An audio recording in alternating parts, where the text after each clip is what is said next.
많은 국민들이 최근 일련의 사태 때문에 정말 걱정들이 많고 국가 대한민국의 미래에 대해서 다들 불안한 상황입니다.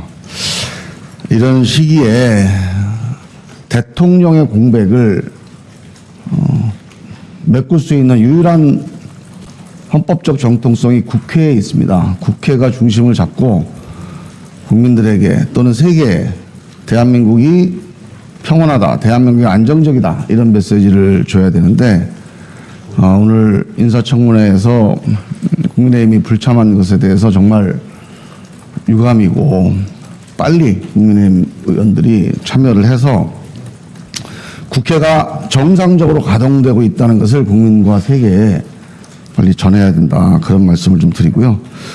그 이유를 두 가지 정도 말씀을 드리면 저는 지금 이 상황이 우리 국내적으로는 정치적으로는 여러 가지 혼란스러운 쟁점이 있지만 제일 중요한 쟁점은 이 정치적 불안이 국제 신용도의 하락으로 이어질 것이냐 하는 점이 전 제일 중요한 문제라고 봅니다. 그럴 가능성이 아직은 안심할 단계가 저는 아니라고 봅니다. 얼마 전에 무디스에서 프랑스의 국제 신용 등급을 하락을 하면서 이렇게 성명을 발표했습니다. 하향 조정하기로 한 결정은 공공재정이 국가의 정치적 분열로 인해 상당히 약화될 것이라는 우리의 우려를 반영한 것이다. 이게 무디스의 결정문 요지입니다.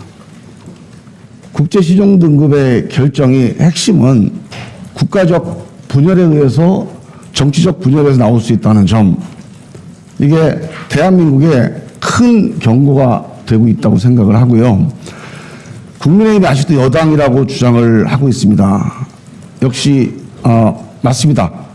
아직 대통령이 파면 결정이 나지 않았기 때문에 여당이라고 볼 수 있는데, 여당이라면 이런 정치적 분열을 앞장서서 막아야 될 책임이 있다. 그래야 국민들도 여당으로서 인정을 할 거다. 저는 그런 생각이 들고, 또 한 가지 이유는 그 쟁점이 된 문제가 헌법 규정과 관련된 건데요. 저는 헌법은 상식의 총합이다 이렇게 생각을 합니다. 우리가 대통령 권리 혹은 대통령 사고 때 권한대행이 역할을 하게 돼요. 권리와 사고를 구분해서 권리라고 한다면 대통령이 없어진 상태입니다. 사고 상태는 직무가 정지된 상태예요. 없어졌을 때는 권한대행이 대통령이 하는 모든 일을 다 해야 됩니다. 대통령이 없는 나라가 한시라도 지속될 수 없기 때문입니다. 그러나 대통령이 사고일 때, 직무 정지일 때는 제한적인 역할을 해야 된다. 지금 대통령이 임명한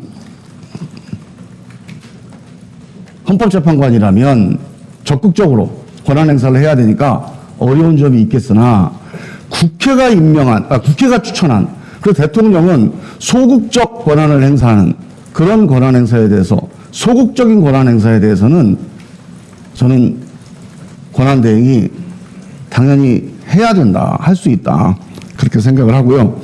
그런 점에서 국민의힘이 지금 이 복잡한 논쟁을 국민들한테 자꾸 이렇게 이어가지 말고 빨리 국회에 참석해서 대한민국 국회가 국정의 중심을 바로 잡고 있다, 이런 점을 국민들과 세계에 꼭 보여줬으면 좋겠다, 그런 메시지를 꼭 내야 된다, 이런 말씀을 드립니다.